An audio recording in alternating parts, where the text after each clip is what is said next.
माननीय उपाध्यक्ष महोदय, मैं आपका अत्यंत आभारी हूं कि आपने मुझे इस माननीय सदन के समक्ष अपनी बात रखने का अवसर प्रदान किया है। सदन में इस समय जो बहस सत्ता दल और विरोधी दल के बीच में चल रही है, वह बहुत ही महत्वपूर्ण और उपयोगी है, क्योंकि इस चर्चा का संबंध हमारे देश की आम जनता से है। पिछली सरकार ने आवश्यक वस्तुओं की जो वितरण व्यवस्था की है, मैं समझता हूं कि उस पर इस सदन के सम्मुख विस्तृत रूप से चर्चा होनी चाहिए। देश के किसी हिस्से में कौन सी चीज समय पर नहीं मिलती है तथा आम लोगों को उनकी जरूरत की चीजें किस कीमत पर मिल रही हैं, इन सभी विषयों को सदन के सामने रखा जाना अति आवश्यक है।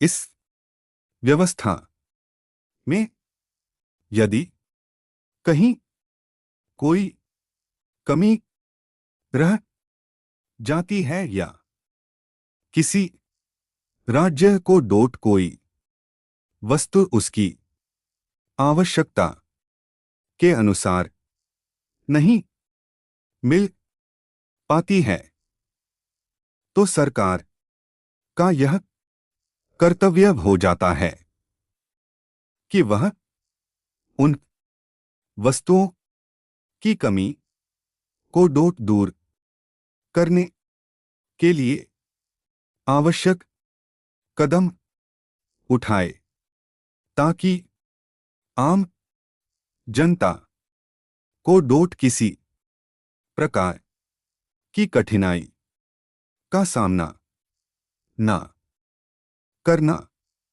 पड़े। उपाध्यक्ष महोदय, मैं इस सदन के सदस्यों से यह निवेदन करना चाहता है कि वे अपने क्षेत्र की समस्याओं को इस सदन के समक्ष प्रस्तुत करें, ताकि सरकार को भी पता चल सके कि किस क्षेत्र में समस्या और उस समस्या को किस प्रकार दूर किया जाए।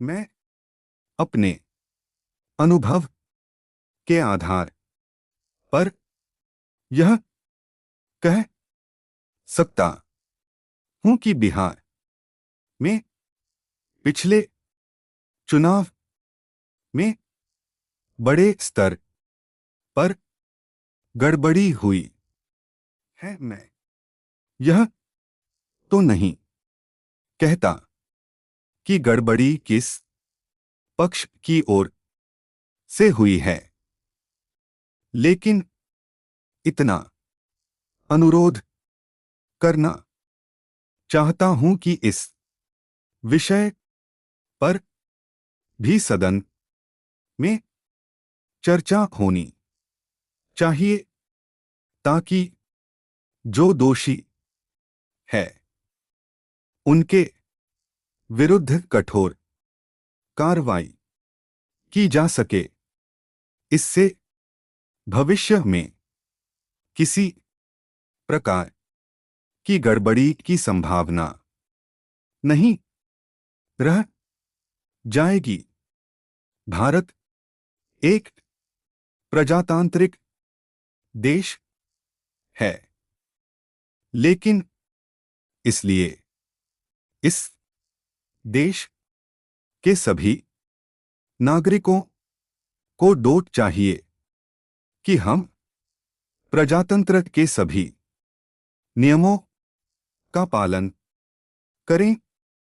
चुनावों के समय में कुछ ऐसे तथ्य भी सामने आते हैं जिनका संबंध ना तो किसी पार्टी से होता है और ना ही किसी उम्मीदवार से। फिर भी चुनाव में गड़बड़ी होती है। जहां तक मैं समझता हूं यह इसलिए होता है कि चुनाव के समय जो सुरक्षा व्यवस्था चुनाव आयोग द्वारा की जाती है उस व्यवस्था में कुछ ना कुछ कमी रह जाने के कारण कुछ तत्व इसका अनुचित लाभ उठाकर चुनाव में गड़बड़ी करके सारी शासन व्यवस्था को डोट बदनाम कर देते हैं।